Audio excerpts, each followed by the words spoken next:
श्रेष्ठ वामन भाऊ हे आमच्या पंचक्रोशीतलं परिसरातलं आणि तमाम महाराष्ट्राचं हे आदरास्थान आहे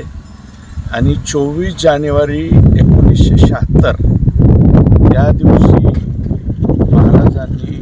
शेवटचं या ठिकाणी म्हणजे देवाज्ञा त्यांना झाली आणि 25 जानेवारी 1976ला त्यांची समाधी या ठिकाणी म्हणजे आणि समाधी त्या दिवशी करण्यात आली आणि आज 50 वर्ष पूर्ण होत आहेत। योगायोगाची गोष्ट पहा,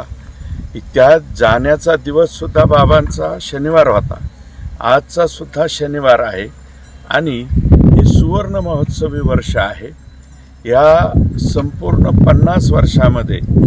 आज तागायत विठ्ठल महाराजांनी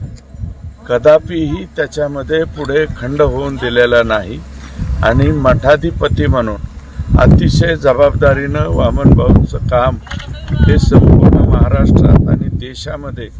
नेण्याचं त्यांनी काम केलेलं आहे। वामनभाऊंच्या प्रती सर्वच जण आणि मला सुद्धा आज या ठिकाणी येण्याची संधी मिळाली,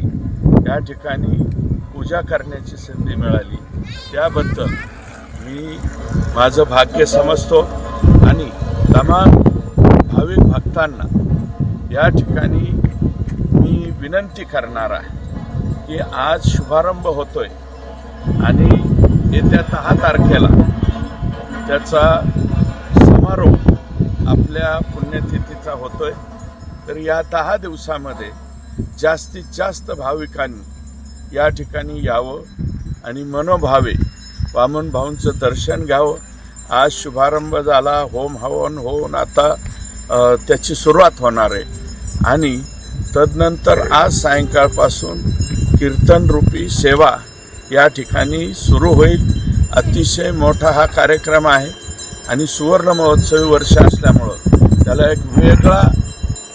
त्या ठिकाणी आणि तो सर्वांनी द्विगुणित करून बाबांचं दर्शन घेऊन या ठिकाणी आशीर्वाद घेऊन पुढच्या आपापल्या प्रवासाला त्या ठिकाणी जावं अशा प्रकारची उपस्थित राहणार आहेत।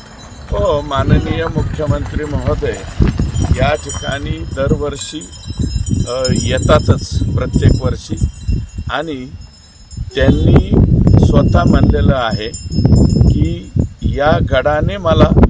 दत्तक घ्यावं। गड त्यांनी दत्तक घेतला असं नाही, परंतु या गडाच्या बाबतीमध्ये डेव्हलपमेंटच्या बाबतीमध्ये अतिशय सकारात्मक आणि जो काही सर्वाधिक निधी हा देवाभाऊ यांच्याच कालावधीमध्ये या ठिकाणी दिला आहे आणि विठ्ठल महाराजांचं सुद्धा ते प्रतिवर्षी त्यांच्या आग्रहाखातर या ठिकाणी येत असतात। यावर्षीसुद्धा सुवर्ण महोत्सव असल्यामुळं ते 100% या ठिकाणी येतील। बाकीचेही सर्व या जिल्ह्यातली सगळी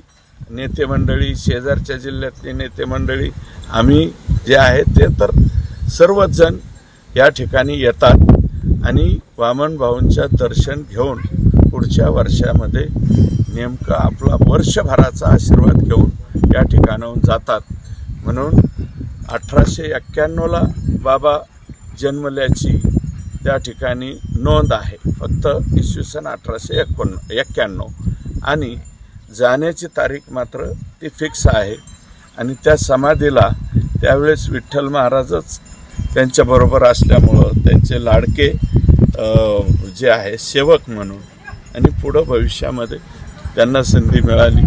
तर आपण सर्वांनी या ठिकाणी यावं